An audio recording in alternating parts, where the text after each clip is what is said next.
The Dow again begins the day just below 13,000, but the Nasdaq, now at an 11-year high, is closing in on the 3,000 mark. Monday's strong pending home sales data was just the latest encouraging sign of a turnaround in the U.S. housing market, but prices on those homes have been dragging. Today, we'll see how those home prices are tracking in the nation's 20 largest cities with the S&P Case-Shiller Home Price Index year-end report for 2011. The Commerce Department releases January orders for big-ticket, long-lasting, durable goods, which are expected to see a slight drop. We'll also get the latest read on consumer confidence for February, and it's expected to rise slightly.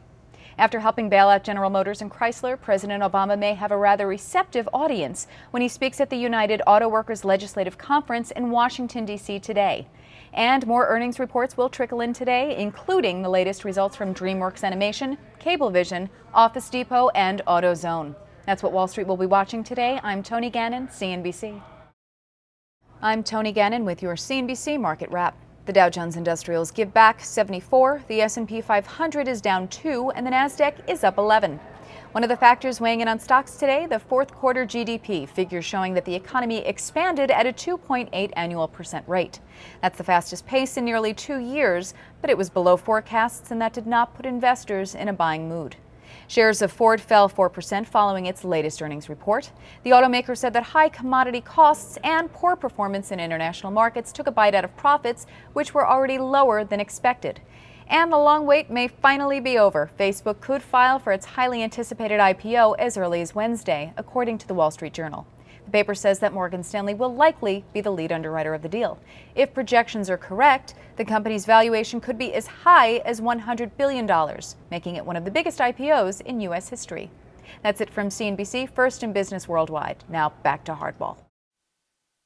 I'm Toni Gannon with your CNBC Market Wrap. The Dow gains 60, the S&P 500 is up about 5, and the Nasdaq rises 17.